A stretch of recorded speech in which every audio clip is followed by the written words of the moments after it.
बिस्मिल्लाहिर्रहमानिर्रहीम। जी स्टूडेंट्स, अभी हम सॉल्व करने जा रहे हैं क्वेश्चन नंबर 3 ऑफ एक्सरसाइज 5.1। हमारा जो टॉपिक है दैट इज़ फैक्टराइजेशन। तो इसमें हमने इसको फैक्टराइज करना है। ये सारे क्वेश्चन जो है ना, ये सॉल्व करने से पहले हम जो ना जो दो आइडेंटिटीज़ हैं वो हम उसको डिस्कस करेंगे। A plus B whole square, ये किसके इक्वल होगा? ए स्क्वायर फर्स्ट टर्म का स्क्वायर प्लस सेकंड टर्म का square, and in between these two terms there will be multiple of these two terms, a into b, 2 into a into b।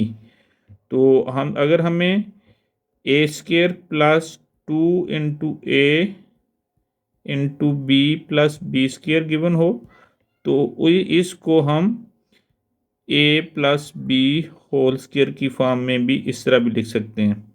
और अगर हमें ए plus B whole square हो तो इसको expand करके हम expanded form में भी लिख सकते हैं। It is the first identity that we will use in these questions.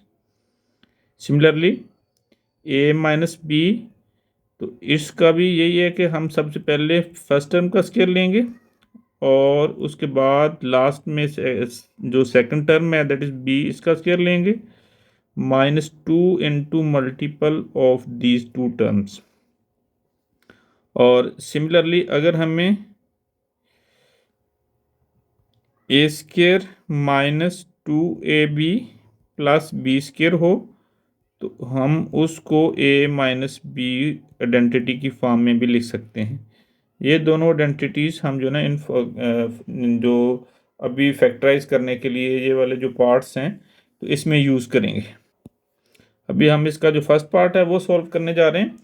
तो सेम जो फर्स्ट आइडेंटिटी है वो हम यूज़ करेंगे, a plus B whole square वाली identity, that is a square plus 2ab plus b square.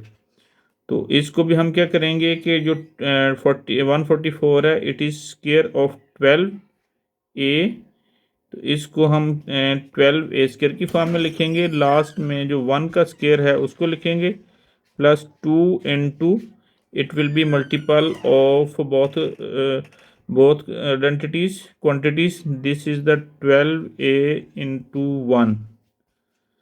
तो इसको हम क्लोज करके 12a प्लस 1b लिख सकते हैं। This is the solution of this identity. और इसको हम एक्सपेंड करके प्रोडक्ट की फॉर्म में भी लिख सकते हैं 12a plus 1 into 12a plus 1। अभी हम इसका सेकंड पार्ट सॉल्व करने जा रहे हैं। इसके अंदर हमारे पास जो दोनों एंड वाली क्वांटिटीज़ हैं इसका हम स्क्वायर ले लेंगे, that will be a over b whole square plus b over a, it will be the whole square. और सेंटर में 2 into multiple of first quantity first term that is the a over b and here will be b over a। इसको हम b को b के साथ और a को a के साथ भी कैंसिल भी कर सकते हैं। तो अब हम ये है कि इसको क्लोज कर देंगे in the brackets a over b minus b over a whole square.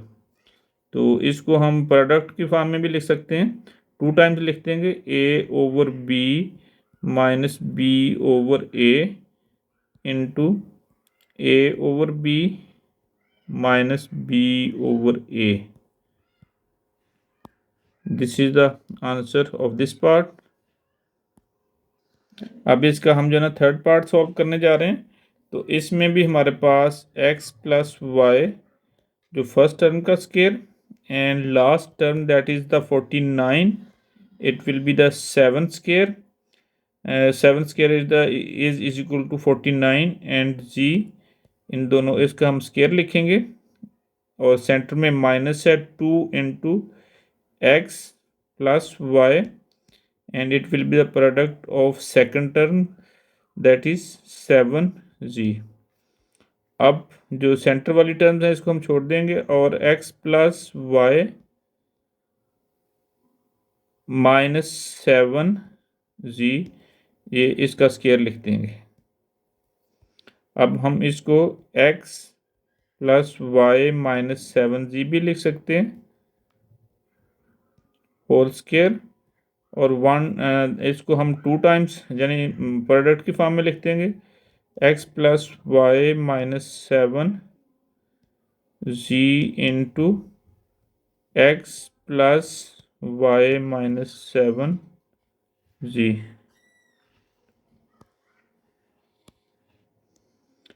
It is the answer of the third part. अभी जो इसका फोर्थ पार्ट है, इसमें डायरेक्टली है ये किसी का 12 ना स्केयर बन रहा है और ना जो 27 स्केयर बन रहा है। तो फर्स्ट हम जो ना इसमें से कॉमन लेंगे। कॉमन हमारे पास इधर से 3 आ जाएगा। 3 4 आर 12 एक्स स्केयर।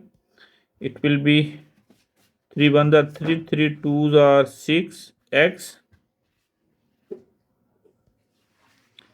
प्लस 9। और अब हम जो 3 को एज इट इज़ बाहर ही हम इसको लिख लेंगे, और there will be 2 x whole square. जो 4 है it is square of 2, and similarly 3 square will be here, and 2 x into 3। अब इसको 3 इंटू 2 एक्स माइनस 3 इस फॉर्म में भी हम लिख सकते हैं। It is square. और अगले स्टेप में हम जो है इसको 2 x minus 3 into 2 x minus 3 लिख देंगे। It is the answer of this part.